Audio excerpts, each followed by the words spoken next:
April 10th, 1815. Hell officially opened on Earth. Without warning, Mount Tambora shattered, exploding with the devastating force of over 2 million atomic bombs. A 30-mile tower of liquid fire shot straight into the sky, while a superheated 1,000-degree tsunami of ash and toxic gas roared down the slopes at 400 miles per hour.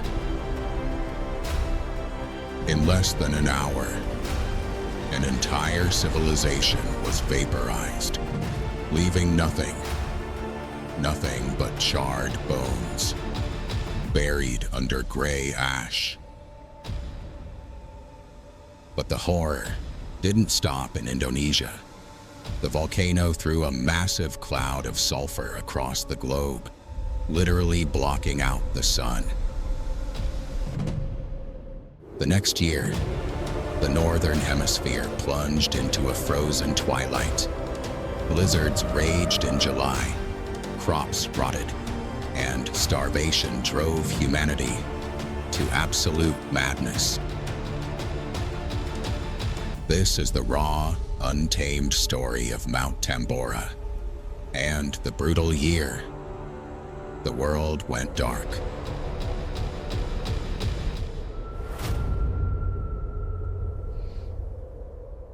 To fully understand how a single mountain managed to alter the global climate and starve hundreds of thousands of people across the globe, we have to clear our minds of modern geography. We need to go back to the early days of 1815, right to the isolated island of Sumbawa in the Dutch East Indies, known today as Indonesia. If you visited Sumbawa back then, you would have found a masterpiece of human and natural coexistence. The island was home to the Kingdom of Tambora, a beautiful, thriving civilization of around 10,000 people. They weren't isolated primitives. They were traders, craftsmen, and farmers who grew rich by exporting high-quality horses, timber, and birds' nests to the rest of Asia. Their cities were built around vast, emerald green valleys, all situated beneath a mountain so massive it dictated the local weather. Mount Tambora was a true giant, towering over 13,000 feet above the glittering blue waters of the Java Sea. For over 5,000 years, this mountain did absolutely nothing. It didn't smoke. It didn't rumble. It was so quiet for so long that dense, ancient rainforests had grown all the way up to its highest ridges. Local villages were built right on its lower slopes because the soil there was rich, dark, and incredibly fertile, thanks to volcanic minerals deposited millions of years ago. To the people of Sumbawa, Tambora wasn't a threat. It was a silent protector, a permanent fixture of their home. But beneath that peaceful green forest, deep inside the dark roots of the earth, a nightmare was taking shape. For 5 millennia, a massive chamber of magma had been trapped under enormous pressure.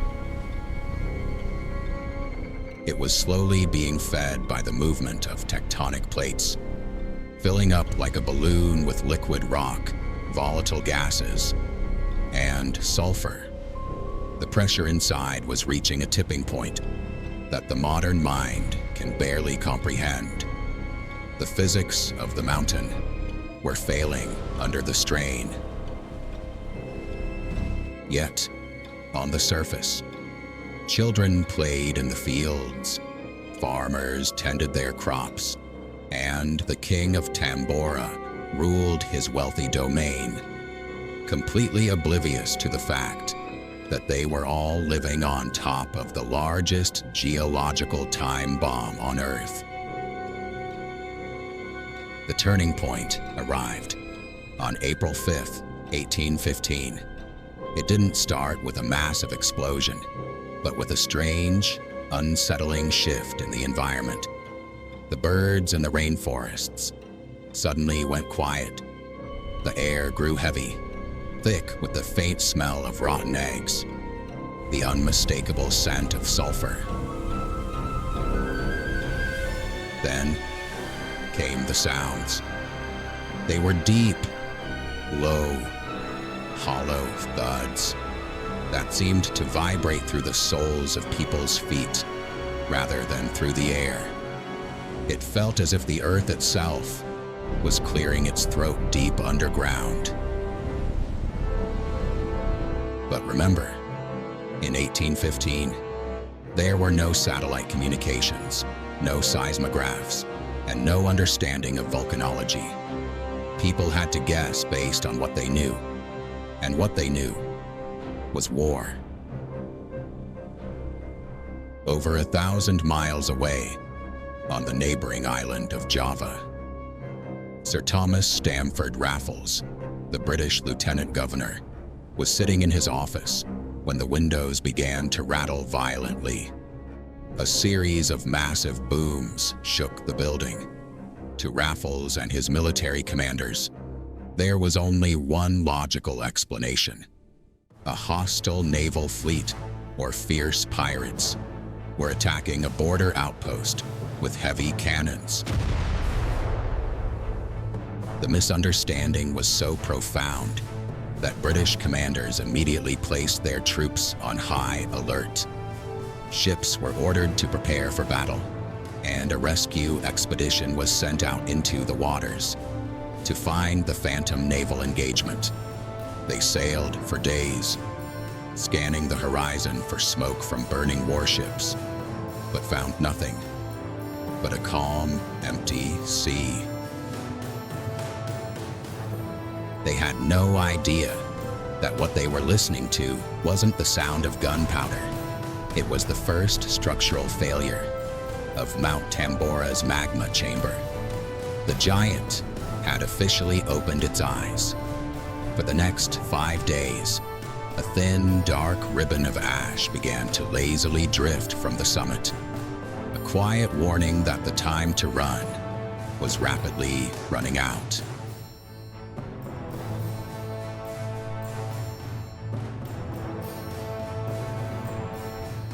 For the survivors on the islands surrounding Sumbawa, the immediate nightmare after the main blast lasted for weeks. The ash in the air was so thick that for 3 days, there was total, absolute darkness. You couldn't see your own hand held directly in front of your face.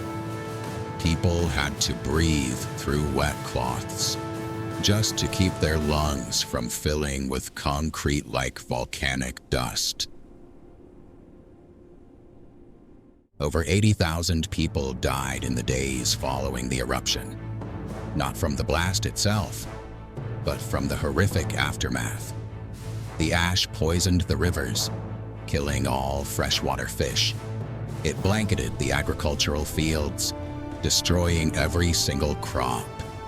Starvation and disease swept through the region like wildfire, turning paradise into a massive, open graveyard. But while the local tragedy was devastating, the volcano was secretly preparing its second global attack. The eruption had forced more than 100 billion tons of debris and over 60 million tons of sulfur dioxide gas into the upper atmosphere. When sulfur dioxide hits the stratosphere, it reacts with water vapor to create a highly reflective layer of sulfate aerosols. This layer acted like a giant, dirty mirror wrapping around the entire planet, systematically blocking the heat of the sun from reaching the surface of the Earth. high-altitude jet streams acted like global conveyor belts, slowly but surely carrying this toxic, invisible veil. Away from Indonesia, it drifted across the oceans, moving silently over Asia, crossing the American continent, and blanketing Europe. By the time the winter of 1815 transitioned into the spring of 1816, the global climate had been pushed completely out of balance. The planet was systematically cooling down, and the humans living in the northern hemisphere had absolutely no idea that their lives were about to change forever.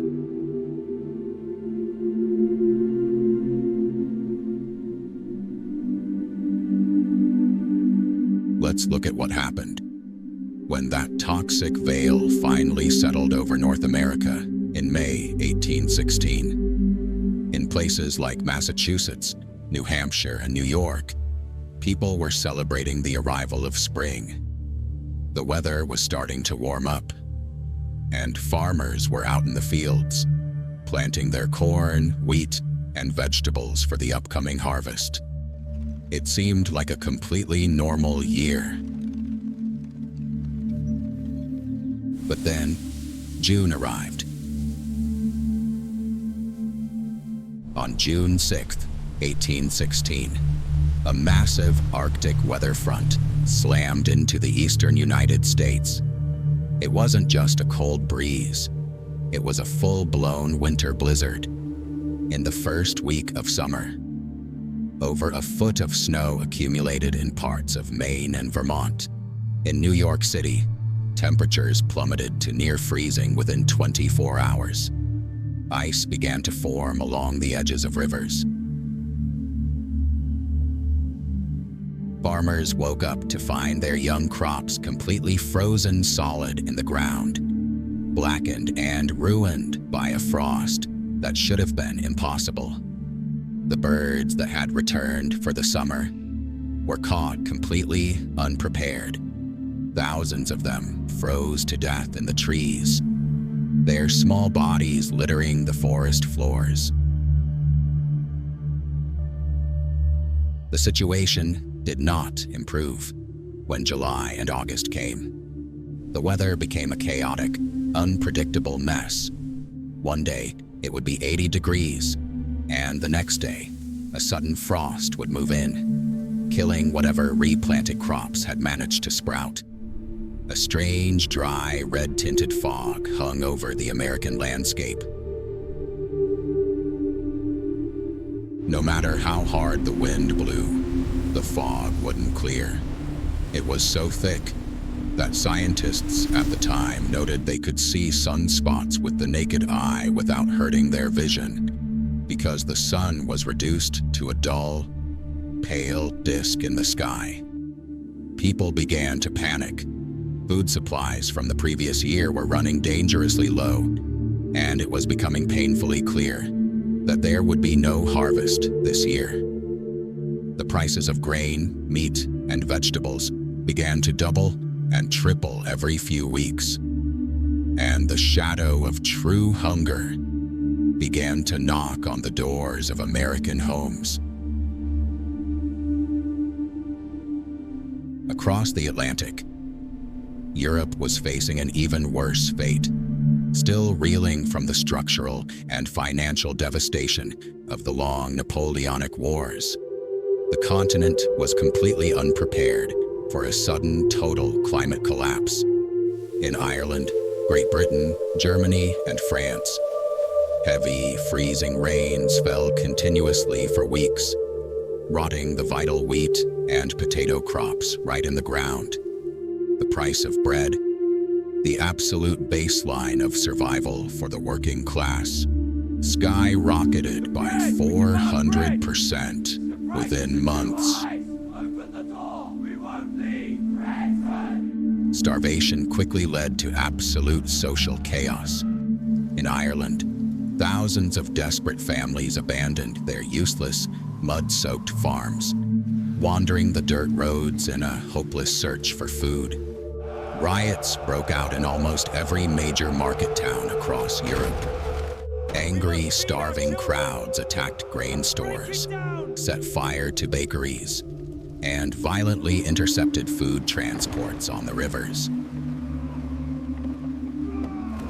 To survive, people resorted to eating horse meat, foraging for wild weeds in the forests, and even mixing dirt and sawdust into their scarce flour to stretch their bread.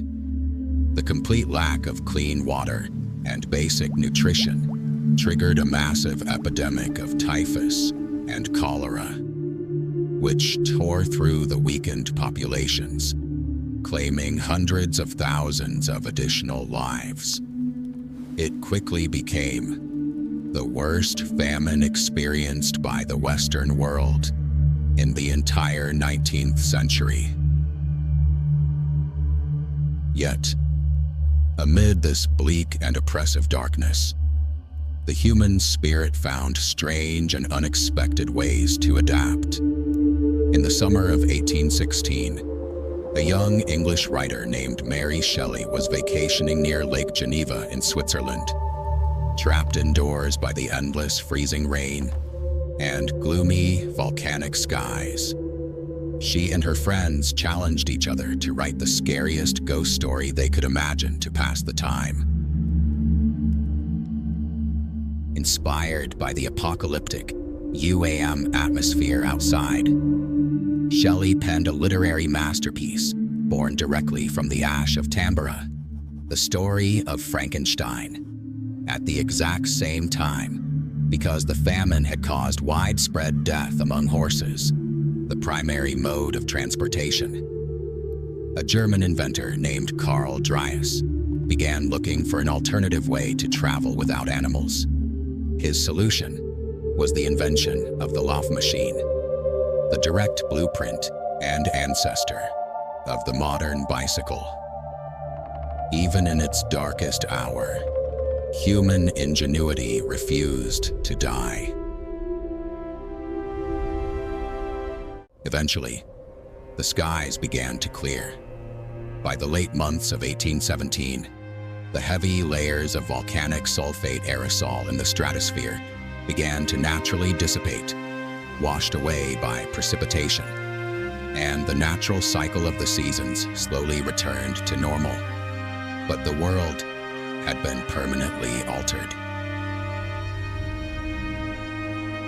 The global death toll from the starvation, tsunamis, and disease directly caused by Mount Tambora is estimated to have surpassed several 100,000 people, making it a truly silent, global mass casualty event that reshaped human history without most people ever knowing the real cause.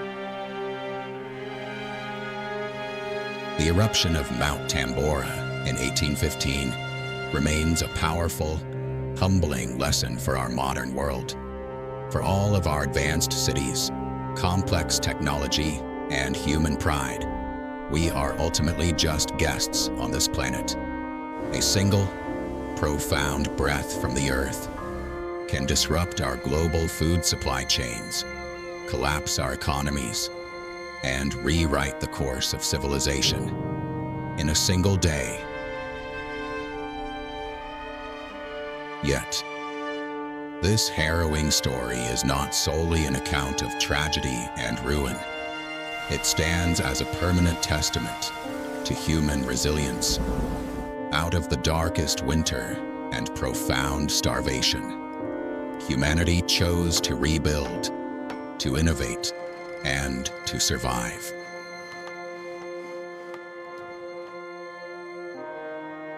Today, Mount Tambora stands silent beneath a peaceful blue sky, a beautiful but haunting monument to the volatile, immense power that continues to slumber beneath our feet.